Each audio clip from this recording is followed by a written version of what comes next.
A very warm welcome to the students of class 8 once again. Today we are in the grammar classroom and the lesson that we are going to summarize today is direct and indirect speech. Now why summarization? Because we have already completed with the concepts in our online classes. Now PPTs have been shared to you and all the rules have been made known to you. So what am I going to do in this video is that I'm going to summarize the already learned concepts. Okay, so the objectives of today's lesson is going to be, you are going to recall what changes we have learned about. Okay, so regarding the change from direct to indirect speech. Okay, so that is one thing. And you're going to also recall about the nuances in the direct speech and how to identify the indirect speech. Okay, now basically we all know that direct and indirect speech is a way where we can quote the words of a speaker. We can do it in two ways. One is the direct speech, one is the indirect speech. Alright. So the direct speech is where we quote the actual words of the speaker.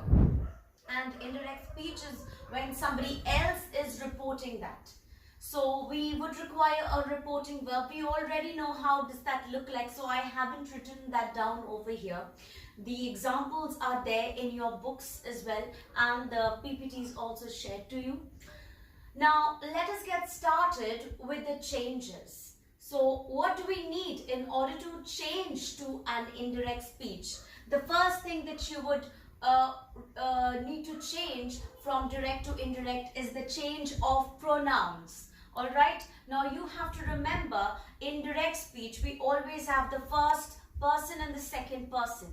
Now, in indirect speech, regardless of whatever the tense is, the change does occur with pronouns. Even at times when the tense does not change, pronouns would undergo that change. And the first person and the second person has to be changed to the third person in the indirect speech. Alright? So that is the first rule, which is the change of pronouns. Whichever name would be given, it is going to change to the third person. Obviously, you have to take into consideration the number and the gender of the subject. Okay, so make no mistakes regarding that. This is the rule according change of pronouns. Now, let us come to the second rule, which is very subjective because there are a lot of aspects categorized under that. So, it is the change of tenses. Tenses do undergo. But first, let us recall what we don't have to change. Which tenses do not undergo a change in the indirect speech. And that is when the reporting verb, which is usually in the past tense, at times it can be in the present tense, it can be in the future tense as well. Now, when your reporting verb in the direct speech is in present tense, you don't change the sentence, the quote that is there within inverted commas, you don't change that in the indirect speech. Okay, that is regarding your present tense, first thing. Second is your future tense will also, if the reporting verb is in the future tense, it is not going to change. I'm not giving you examples because we have discussed a lot of examples in our online classes and you have taken it down as well.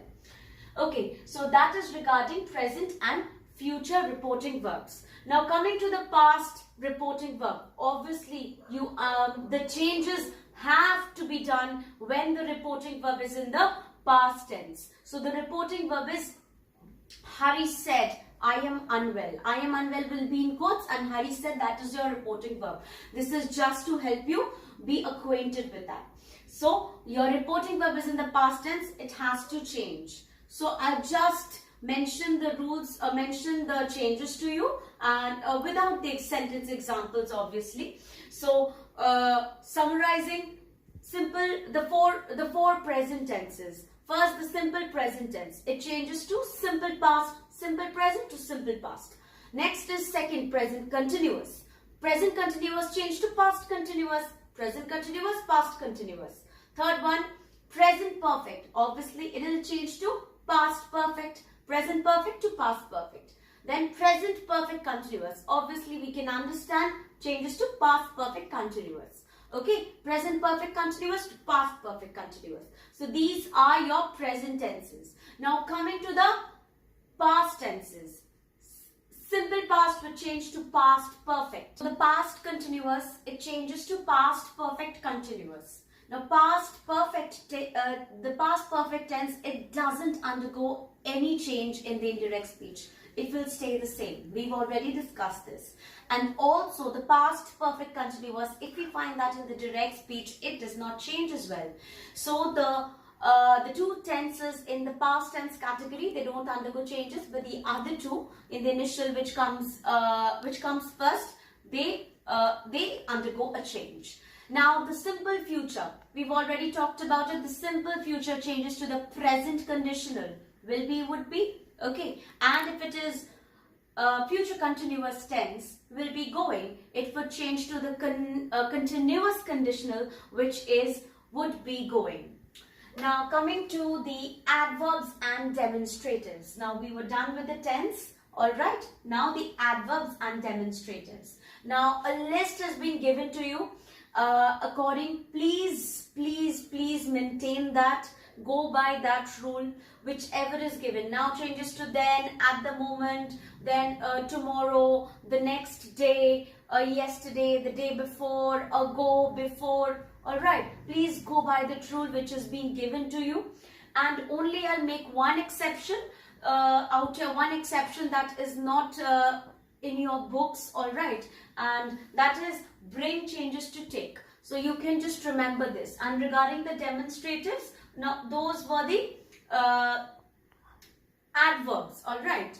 The next day, following day, alright. So those were the adverbs. And then demonstratives. Demonstratives, this to that, okay, thus and so. So you have to remember these changes as well while changing from direct to indirect and vice versa.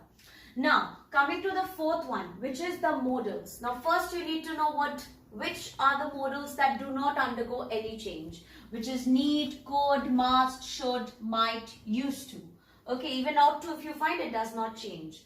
Okay, in the indirect speech. But the other ones, like can, may, shall, will, these change to. Also would does not change. I have not written it out here, but then would also does not change. Okay, so will, they undergo a change. Now something about the modal shall. Now when it is a question, okay, if shall is used as a question, as an interrogative, it changes to should in the indirect. But if it is a declarative sentence, shall will change to would. Alright, shall changes to would in the declarative. Okay, now we are done with the parts of speech or the other aspects that are there. Now we shall move to kinds of sentences and how do they change to indirect speech. First thing you have to remember, whatever the sentence might be, whatever kind the sentence might be in. Statements, obviously they remain as a statement. All the sentences in indirect speech are declarative sentences or statements. If it is a question, it must be changed to a declarative sentence. If it is an imperative, which is a command order and etc., it changes to declarative as well. And so on and so forth with the other kinds of sentences. So let us look at the first one, which is the statements. Now, assertive sentence, declarative sentence, they constitute statements which simply give information or state something. Okay, now there in that sentence, the reporting verb, after the reporting verb you have a comma, you take that out and replace it with that, the conjunction that. So that is used regarding statements after the reporting verb. Okay, and then you change it according to the pronouns and tenses, whichever is needed, you change it according to that. Okay, one thing I would tell you, if in the reporting verb an object is mentioned, for example, Sita said to Richa or he said to me. Okay, that said to is going to change to told. Okay, she told me. Richa told or Sita told Richa. Alright, so if there is an object present, it must be used with told. Please do not make this mistake of writing said out there, said to out there. It is going to be changed to told. Okay. Now this is regarding the statements.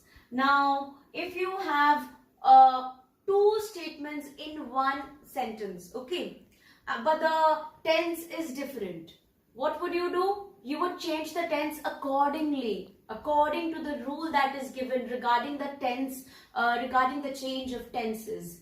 Okay, so please don't forget, please don't just make use of one rule to change the two tenses. It has to be changed according to whatever rule may apply. So that is regarding your statements. Now moving on to the second kind, which is the interrogative sentence. Obviously a question. Now there are two types. One is the WH words, okay, like where, how, what, which, when. Okay, these are the words that are used to ask questions with.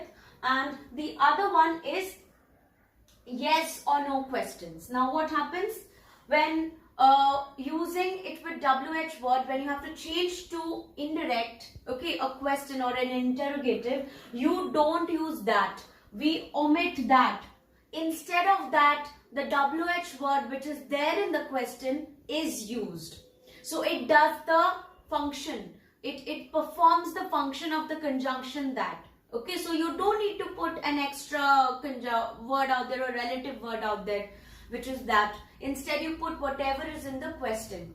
Okay, this we've also discussed. So WH word supposed to be used while introducing the question after the reporting verb. So question mark, obviously it's not there because it changes to a declarative sentence. And then what do we do regarding yes or no questions? We are going to use if or whether. Yes or no questions are simply those kind of questions which start with a modal verb or any helping verb, okay, any auxiliary verb. Like, do you want to go to the cinema? Are you feeling well? Can you come with me? All right. She said, can you come with me? She asked me whether I would go with her or if I would go with her. You know, come changes to go. That is that is the verb. Okay, it changes to go. So that is regarding your yes or no questions that start with the verb, obviously. And if it is a WH word, the verb goes at the back. Okay, now coming, I've just uttered that rule to you. Let us just go to the last rule regarding questions, which is subject verb inversion. Now in the question, we usually ask, what is your name? What my name? What my name was. Alright. So when you change it to indirect, it is going to be what my name was. What is your name is not going to stay anymore. And the verb, which is changes to was, obviously, courtesy the change of tenses. It goes to the end and the subject comes first. When you form a question, the verb is used first and then the subject. While it changes to indirect, when it is changing to indirect, obviously it becomes a declarative. And regarding a declarative, the form is supposed to be subject verb. Okay, so you will make that inversion when you change to indirect. Now these were the rules for interrogative sentences, changing them. Okay, now moving on to the imperative sentence. Imperative sentence are those kind of sentences, special kind of sentences, okay, which give you commands, requests, order, advice, suggestions, okay, pleading. And we've already discussed what reporting verbs are we going to use, like plead, beg, okay, suggest, or advising you, will advise you, okay, request you, because when you use please with it, you know that it's a request, it's a polite request. Now while changing the verbs, or changing the verbs obviously according to their tenses, we don't follow any such rule that we apply to the change of tenses. What do we do in case of imperative sentences? We use the infinitive or a gerund, like ing words, or we use the bare form with the to, that is your infinitive. Okay, so the root verb with the infinitive. So we use the infinitive or the gerund in order to in the verbs. Okay, and they are changed according to the mood. Obviously, if it is a warning, it changes to a warning. It's a promise, it changes to a promise. If it is it is forbidden, it changes to forbid. If it is a beg, if it is somebody that is begging, it changes to begged. If it is a request, it changes to a request. It changes according to the mood of the sentence or the context of the sentence that we say. Okay, now the next one.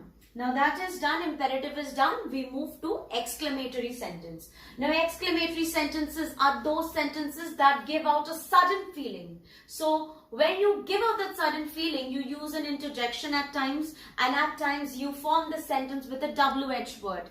What a beautiful scenery. Okay, so these are your exclamatory sentences. Now, when you change to the indirect, you are replacing the interjection. Okay, sorry, I've just written interjecting out here. Alright, so you replace it with, replace the interjection like hurrah, alas. Now, when you give out that sudden feeling or sudden expression, you don't use much words. Okay, you don't use many words, sorry. You don't use many words. What you do is you just utter that word that expresses all those feelings that a person feels.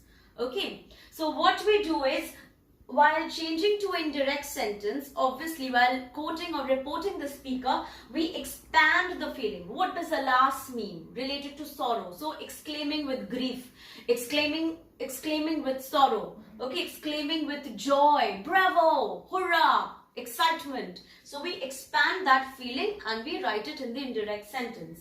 Okay, and we use that out here. So regarding statements and regarding exclamatory sentences, we use that, okay, the conjunction. And for those sentences that starts with WH words like what a beautiful scenery, what a beautiful film, we use the word very. Okay, we've discussed this. We use the word very along with it.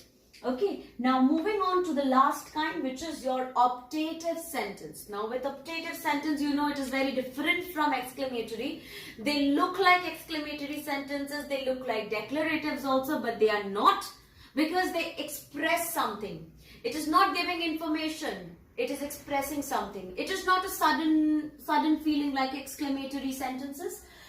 They exclaim or they express wish, a prayer, a blessing, or a curse. Alright, they can express a curse as well.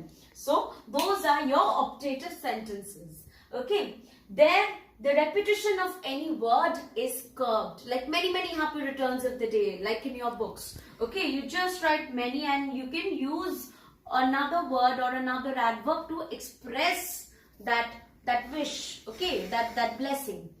Okay, so that is optative, and with optative also we use the conjunction that. So that is used with statements, with exclamatory sentences and optative sentences. And these two, imperative and interrogative, that both begin with I, coincidentally they don't use that. Please remember this. Okay, so all the basic rules are done. Now we move on to the last rule, which is equally important. This is like an added rule, an extra thing, okay, which is your mixed sentences. What do we do? What are mixed sentences? Mixed sentences that have statements and questions together. It can have imperative along with it. So these are known as mixed sentences, or the kinds of sentences, a sentence which contains might be all three, maybe two, or maybe okay, like that. So we should follow all the rules that are needed to change those sentences very calmly, very clearly, very thoughtfully. We should be changing those to indirect sentences. All right, just following all the rules carefully regarding pronouns, regarding changes and everything else. But we don't have to repeat the reporting verb. It is only used once. Even if sentences are three, the kinds that are three, okay, all separated with commas.